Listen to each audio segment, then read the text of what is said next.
कामचोर बहू। कांता बहन की दो बहुएं थी, बड़ी कल्पना और छोटी प्रिया। कल्पना का जैसा नाम वैसा ही काम। सारा दिन कल्पनाओं में रहती, न कोई काम करती न कोई धाम। अरे कल्पना बहू, जरा अच्छी सी चटनी पीस दे, आज कुछ मजेदार खाने का मन है। पेट में जलन हो जाएगी माँ जी बुढ़ापे में, और वैसे भी मेरा काम करने का वक्त शाम का है, आप प्रिया को ही बोल दो। इतना कहकर कल्पना वहां से चली जाती है। कांता कल्पना के ऐसे रवैये से काफी परेशान रहती है।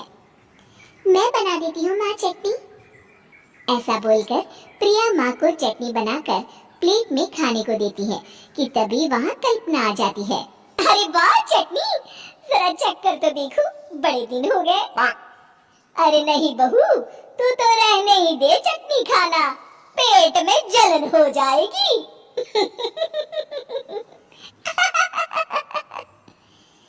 इतना कहकर कांता और प्रिया दोनों हंसने लगते हैं। कल्पना सारा दिन या तो मोबाइल में यूट्यूब देखती या फिर सोती रहती। उसका कमरा भी बिखरा और गंदा रहता। एक दिन कल्पना का पति अशोक उससे कहता है, अरे कल्पना, जानवर भी उस जगह को साफ कर लेता है जहाँ वो बैठता है, तुम तो इंसान हो, कैसे इतने गंदे कमरे में रह लेती हो? देखो सारा सामान यहाँ वहाँ बिखरा पड़ा है।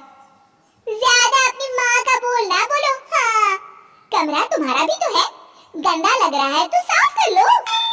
पता नहीं तुम्हारे साथ मैं कैसे जिंदगी बिताऊंगा। इतना कहकर अशोक वहाँ से चला जाता है। कल्पना बस खाना खाने कमरे से बाहर आती और फिर से कमरे में चली जाती। इससे कांता बहन काफी परेशान रहती। एक दिन प्रिया कांता से कहती है, माँ, मैं सारा दिन काम करके थक जाती हूँ, आप कल्पना दीदी से कहिए ना कि सुबह और शाम का काम बांट ले, मैं तो अब सिर्फ एक वक्त का ही काम करूँगी। हाँ। अरे तो वो भी ना करना, एक बहू तो कामचोर थी, दूसरी भी आ गई काम ना करने के बहाने लेकर। तभी वहाँ प्रिया का पति रमेश आ जाता है। माँ, मैं देख रहा हूँ भाभी कोई काम नहीं करती, प्रिया सारा दिन घर और रसोई का काम करती है, अब कुछ करो ना माँ। कांता मन में कुछ सोचती है और कल्पना के पास जाती है। कल्पना फोन पर मेकअप करना देख रही होती है। कल्पना, तुम सारा दिन बस मोबाइल देखती हो, घर का कोई काम भी कर लिया करो। प्रिया सारा दिन काम करके थक जाती है, आज से मैंने फैसला किया है, एक वक्त का काम तुम करोगी, सुबह का खाना तुम बनाओगी और रात का प्रिया। आप लोगों ने काम को हवा बना रखा है। अरे पता नहीं थोड़ा सा ज्यादा काम करने में आप लोग घबरा क्यों जाते हैं। और हाँ, बहुत ज्यादा प्रिया की तारीफ मत करिए मेरे सामने, बड़ी बहू तो मैं ही रहूंगी। मैं कुछ नहीं जानती, कल सुबह मुझे वक्त से खाना चाहिए, रसोई में आ जाना, वरना कल से तुझे खाना नहीं मिलेगा। अगली सुबह कल्पना रसोई में नहीं आती है। वो देर से सोकर उठती है और बाहर आकर कहती है, अरे भूख लगी है, आज खाने में क्या है? इतनी देर हो गई, आज किसी ने मुझे उठाया भी नहीं, पता नहीं कहाँ है सब। कल्पना को घर में कोई नहीं दिखता। वो रसोई की तरफ जाती है जहाँ बड़ा सा ताला लगा होता है। अरे रसोई में ताला! ओह, मैं तो भूल ही गई थी। माँ ने आज से सुबह का खाना मुझे बनाने को कहा था। हे भगवान, इतने लोगों का खाना बनाना क्या आसान है। तभी घर के सारे सदस्य बाहर से वापस आते हैं। वाह माँ जी, मजा आ गया छोले भटूरे खाकर। मेरे मुंह में तो अभी भी स्वाद आ रहा है। अरे कल्पना, तेरे भरोसे रहते तो हम तो भूखे ही रह जाते। कल्पना को बहुत गुस्सा आ जाता है।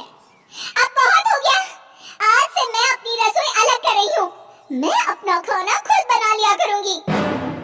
कल्पना अपनी रसोई अलग कर लेती है, पर आए दिन उसका देर से उठना और काम न करने की आदत से वो भूखी ही रह जाती थी।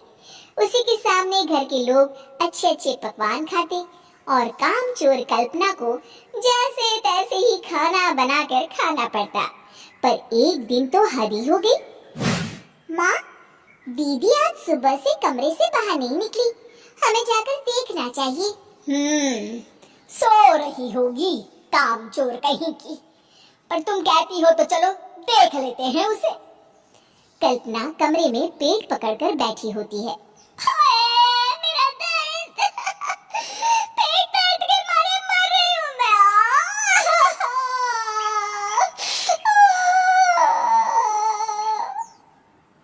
अरे दीदी, क्या हुआ? पेट में दर्द क्यों हो रहा है? डॉक्टर को दिखाया आपने? माँ। कल्पना खड़ी होती है और माँ जी के पास आती है। मुझे माफ कर दीजिए, अब से मैं सारे काम में मदद करूंगी, कभी आलस और काम चोरी नहीं करूंगी। हाँ हाँ, वो तो ठीक है, लेकिन अचानक क्या हो गया जो तू काम करने को तैयार हो गई? कामचोर कल्पना। माँ, लगातार बासी और उल्टा पुल्टा खाना खाने के कारण मेरे पेट में इंफेक्शन हो गया है। काम न करना पड़े इसलिए मैं 2 दिन का खाना एक दिन ही बना लेती थी। बासी और खराब खाना खाने के कारण लेने के देने पड़ गए। पेट में दर्द हो रहा है।